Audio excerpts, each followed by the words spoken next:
Halo,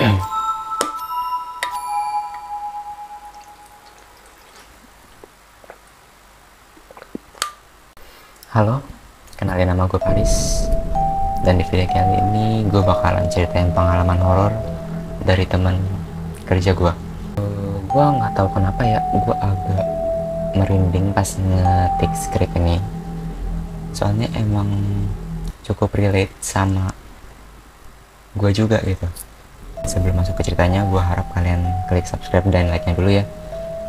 Karena ternyata ngetik skrip kayak gini tuh cukup susah guys, apalagi dia ceritanya itu agak ngacak, jadi gue harus ngurutin ceritanya dari awal gitu biar kalian paham juga.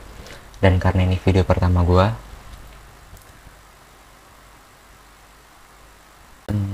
maaf banget ya kalau skrip dan gue storytellingnya tuh agak ngacak atau gimana. Let's go. Ini datang dari teman kerja gua, namanya kita samarin aja Nita. Dia itu kayak biasa aja, kayak orang pada umumnya aja.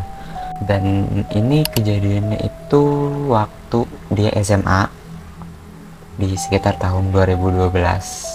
Dan dimana tuh 2012, kalian ingat nggak sih film Kiamat ya? Itu cukup viral sih di tahun segitu. Oke, jadi pada suatu hari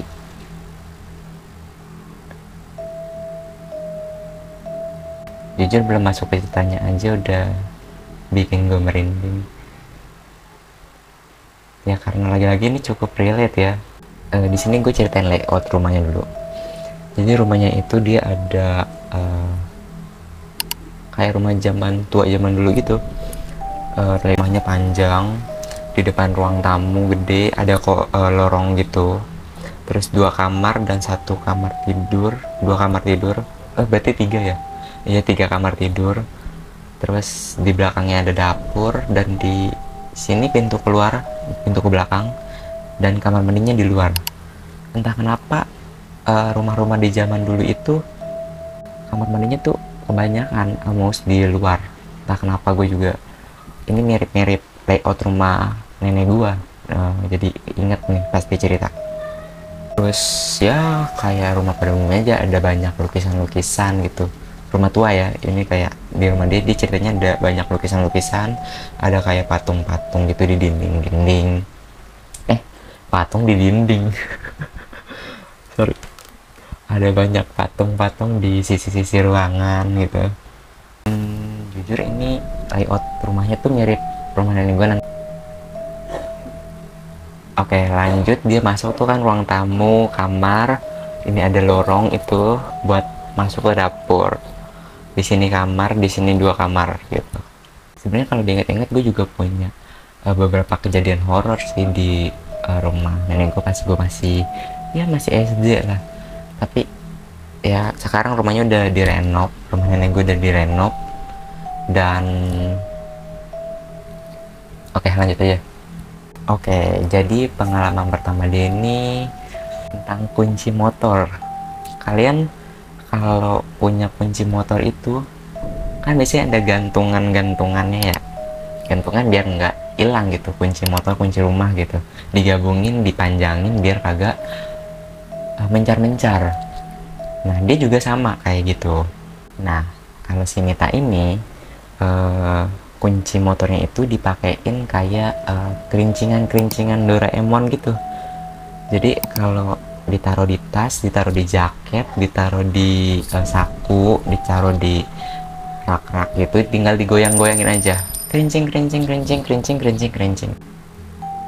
Nah, kebayangkan, jadi dia tuh nggak usah repot-repot ngebuka tas cari, ngebuka jaket cari. Nah, dia itu tinggal goyangin aja jaketnya atau celananya gitu kan, sakunya, tasnya. Jadi langsung, oh kunci gue ada di sini, ada di tas gitu, nggak perlu repot-repot gitu. Jadi ini masih SMA dia ya. Jadi pada suatu sore si Nita ini diajak main lah sama temennya. Ya ayo yuk kita main lah, hangout biasa. Udahlah, dia siap-siap, dia rapi-rapi, dia bersih-bersih. Dan karena dia make motor dia, Ya udahlah, dia cari tuh kuncinya. Dia cari dah tuh kuncinya. Dia cari tas, nggak ada. Cari saku, jaket-jaketnya nggak ada. Cari laci-laci nakes-nakes gitu nggak ada. Dan dia udah coba cari-cari di laci-laci kayak gini nih, itu nggak ada. Oke, karena kan dia kan kuncinya ada kelincingannya, jadi harusnya gampang kalau ada bunyinya gitu. Berarti kan udah kosong semua nih, dicariin di tas, di saku-saku jaket, di saku-saku celana itu udah nggak ada bunyinya gitu. Ya udah berarti nggak tahu nih kunci kemana. Dia call lah, dia telepon lah orang rumahnya. Mama ini mama pakai kunci motor nggak? Bapak pakai kunci motor nggak? Dan di situ mereka jawabnya tuh nggak ada yang make. Jadi ya udah mereka berangkat kerja pakai motor bapak, dan nggak ada yang pakai motor si Nita ini loh. Nah, pas dia lagi sibuk nyariin fokus chatan gitu ya sama orang rumahnya, tiba-tiba aja dia ngedengar suara kencing.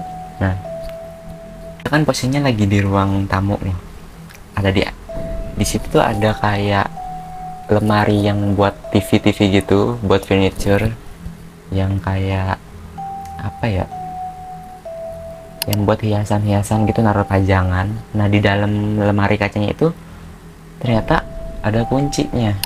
Dia ambil lah kunci itu sampai dia sadar siapa yang bunyiin. Akhirnya pas udah sadar begitu, dia langsung keluar, kunci pintu, langsung dah tuh dia berangkat ya, langsung dia berangkat ke temannya. Udah deh, masalahnya lemari itu kan gede ya guys ya, dan nggak mungkin bisa bunyi juga kecuali lemarinya tuh digubrak-gubrakin gitu. Dan karena lonceng itu kan harus di satu goyangan teng gitu kan, sedangkan kalau kena cicak atau ini kayak paling kayak nggak bakal kedengeran juga gitu. Tikus harusnya, kalau tikus ada kelihatan dia keluar sih, soalnya itu kan lemari kaca gitu ya. Dan ini tuh bunyinya tuh kayak diangkat, kencing, ditaruh lagi. Kalian aduh, nah ini nih menurut gue ini serem banget gitu, karena lah ini lagi sendirian loh gitu. Jadi sampai sekarang dia juga tuh nggak tahu ya itu apaan, tapi dia katanya berterima kasih karena dia bisa jadi main juga sih. Bener juga, dia jadi main yang jadi berangkat ya. Oke, ini di pengalaman keduanya. Sebenarnya ini mirip-mirip sih kejadiannya di ruang tamu dan di lemari itu lagi. Dan ini katanya lumayan baru. Jadi waktu itu saudara-saudaranya tuh lagi holiday, lagi main lah ke rumahnya si Nita ini. Mereka ngobrol, mereka makan lah selayaknya keluarga-keluarga lah. Terus ada tuh salah satu keponakannya masih kecil, dia tuh bawa, kalian tau gak sih mainan yang kaktus yang bisa joget gitu, yang bisa niruin suara dan bisa ada musiknya juga gitu, mainan gitu tuh. Nah, ada tuh keponakannya yang bawa. Nah, habis itu kan pada pulang nih saudaranya, tapi ternyata mainan kaktusnya itu ketinggalan guys di rumah dia, ketinggalan di rumah si Nita. Ya udah, karena nggak ada kepentingan apapun juga gitu ya, kayak ya udahlah cuma mainan doang, ya udah dibiarin aja gitu ya, tergeletak aja gitu di ruang tamu. Terus malamnya udah pada pulang kan, udah pulang semula, dia rapi-rapi, dia taruh tuh di lemari biar kagak hilang nih, kalau saudaranya datang tinggal diambil doang gitu. Udahlah, ini katanya di jam 9-an dia udah mulai ya rapi-rapi, skincarean gitu kan, biasa mandi, udah siap-siap mau tidur lah. Main HP lah dulu dia sebentar gitu kan, scroll TikTok gitu, scroll apalah. Nah, tiba-tiba dia ngedenger lagi suara kayak suara musik nyala di ruang tamu. Keluarlah dia ke kamar, ternyata mainan kaktusnya nyala guys.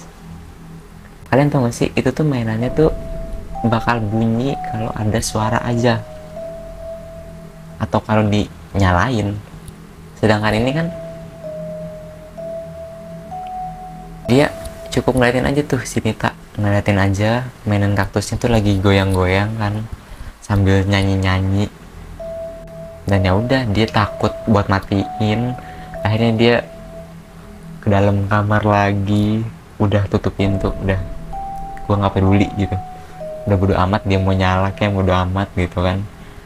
Sebenarnya kalau ini masih bisa ini aja kali ya, bisa dipakai logika gitu. Mungkin aja sama si bocil tuh belum dimatiin on off-nya, terus atau gimana gitu, ada suara gresek-gresek tikus jadinya kena apa sih,